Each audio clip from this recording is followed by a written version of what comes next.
Thanks very much, David, and good evening, everyone. I'd just like to add my thanks to David for the invite to spend this evening with you. It's a privilege to be here, and also to Richard, Mark and Lewis on fantastic contributions, very informative. We'll bring that to an abrupt end. But no, thank you. I am recently elected, I suppose I can still say that, 15 months in. I am the Member of Parliament, Labour Member of Parliament, or temporarily suspended Labour Member of Parliament for Alloa in Grangemouth. Now, when the Boundary Commission pretty much created Alloa in Grangemouth, being a new constituency, people thought it was a bit of a strange one when you look at the geography of it, as the River Forth pretty much splits it in two. But when you actually look at the industrial heritage of in the north, Clackmannanshire, and then across the Forth into Grangemouth, it does actually make sense, because what we've seen, if we look at the north side of the constituency, firstly in Clackmannanshire, we've seen mass deindustrialisation pretty much over the last 4 decades. What we've seen there is, and Kevin will be able to talk about this in greater depth than me with his mining background, we saw at the end of the mines, the coal mining industry. We had about 6 or 7 pits actually in Clackmannanshire. That all stopped, and then along the hill foots in Alva, Mainstream, Tillicootree, we also had mills, which were a huge local employer. And at one time as well, Alva was pretty much Scotland's brewing capital. We had 13 breweries, and now we've actually been reduced to just one small employer now. So alongside that heavy industry, that really good, well-paying industry leaving, what we've also seen is the dire social consequences that come with that are prevalent across large industrial heartlands or previous industrial heartlands across Britain. We see the social consequences of talent and skills, the exodus of that, the positive destination for many young people, because we've had generational employers in Clackmannanshire and across the water into Grangemouth. We've seen them cease, and with that as well, we see the real big social issues of, we see chronic substance abuse, alcohol misuse as well as Clackmannanshire having serious deprivation across it when we look at the Scottish Index of Multiple Deprivations. So, huge social consequences there, and that, the fear I've got now is, as we cross the Forth and go into Grangemouth, we're looking at that being on the cards really for that local community there, because Grangemouth was once known as Scotland's boomtown. We had the oil refinery there for over 100 years, and what we saw at the end of April this year was an end of oil refining in Scotland. And that was not done, I'll say from the get-go, that was not done on some sort of passion for net zero ideology. It really was a product of having a combination of private capital and foreign government ownership of the refinery. So the combination of that, to embellish on that, was we had INEOS from Sir Jim Ratcliffe, and also PetroChina, the petrochemical wing from the Chinese state.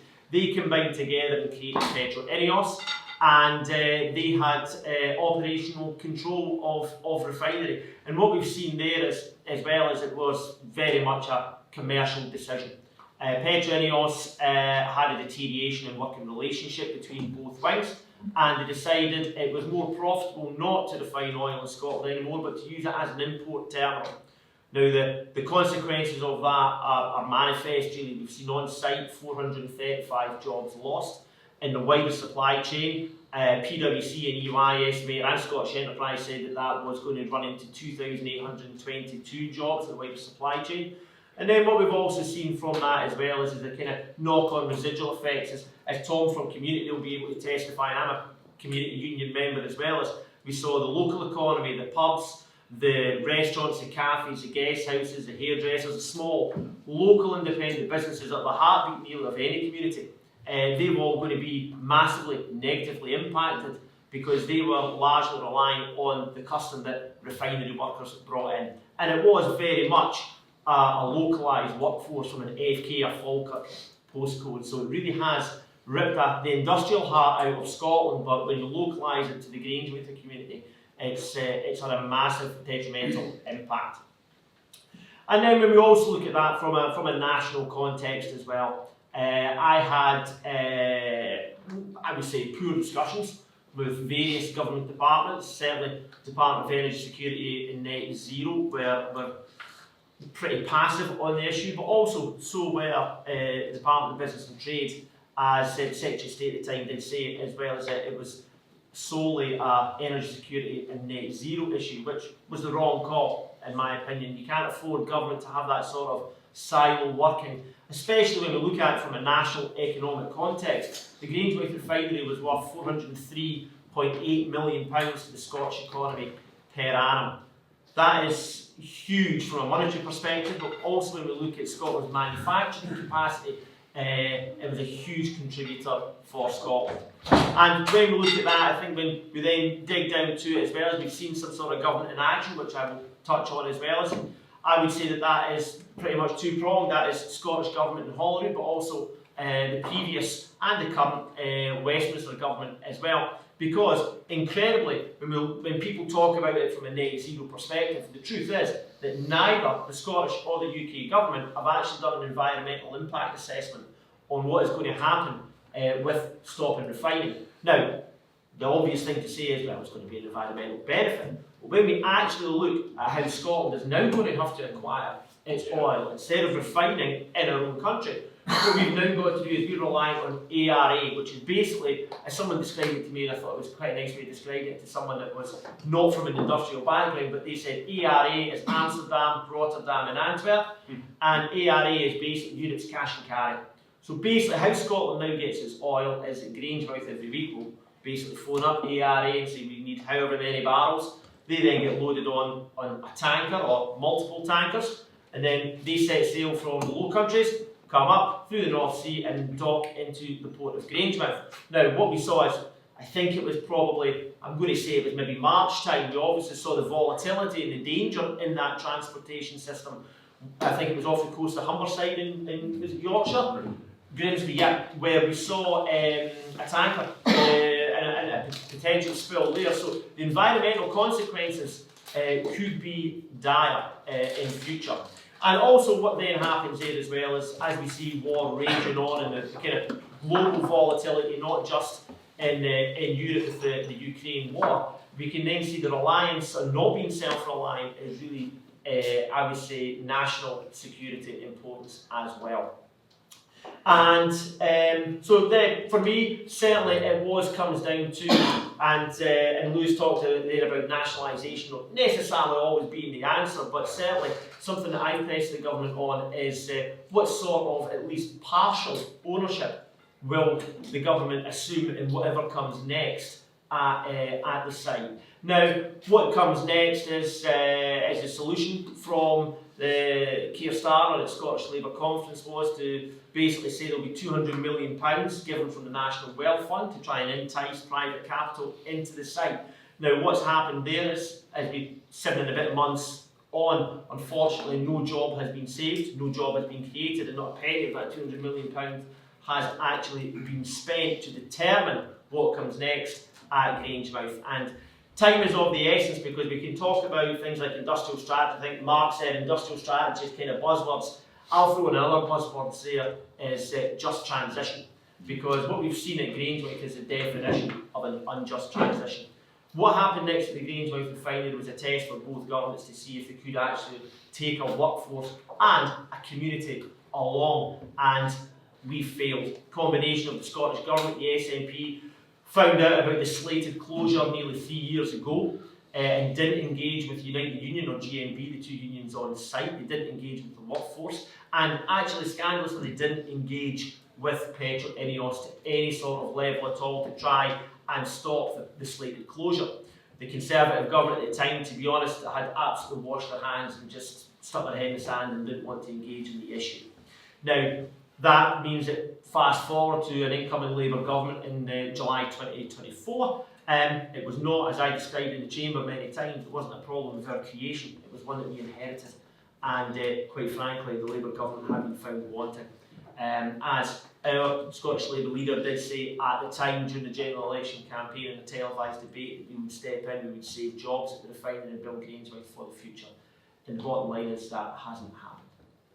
So, of this £200 million from the National Wealth Fund, as I said, not a penny of that has been spent, but what has been spent is £800,000 from the Scottish Government and the £800,000 from the UK Government that has went to, that 1.6 million has gone to EY to basically come up with Project Willow, which is what is going to come next at the refinery.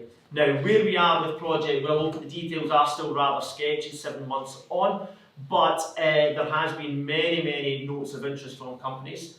And actually, so that people know, and this is not something that gets nearly enough airtime, is that it's not actually going to be both governments, the Scottish Government and the UK Government, is going to decide what comes next at Grangemouth, because the people that are going to do that are Petro-Ineos, who basically shut the refinery, lost thousands of jobs, impacted the local and national economy. Petro-Ineos are going to get first dibs on Project Willow. They're going to be able to rubber stamp what comes next. So from what I would say on that one, as well as it's absolutely no wonder that the local people, Grangemouth residents and people in Scotland are pretty much disgusted with politics at the moment and the inaction of both governments and the acquiescence to private capital and foreign governments' needs instead of our own.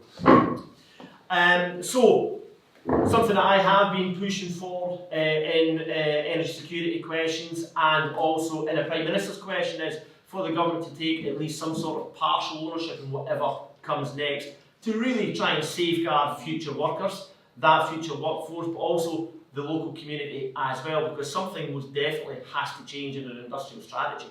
When we look at the future green energy industries that we're going to need at Grangemouth and across the country, it makes sense, in my opinion, that the government does take at least some sort of ownership in that to try and safeguard the future possibility of history repeating itself again, where private capital or foreign governments basically pull the plug and say, right, it's more profitable for us to move our business elsewhere. So that future workforce and communities aren't victims of history repeating itself. So ultimately, what I would also say is, as well, is we need to have a break from the decades-long cycle that we've seen Britain pretty much being the grip of an industrial depression, controlled by private capital and foreign governments and multinational corporations. We really do need a new strategy that does do more than the soundbite of putting working people first. It really has to, in my opinion, have worker control, democratic control, and at least some form of public ownership with the real industrial democracy that should bring. And that's imperative from certainly my constituents in Grangemouth, but also from a wider Scottish and UK context. But thank you once again for listening to me for the last few minutes, and looking forward to any questions.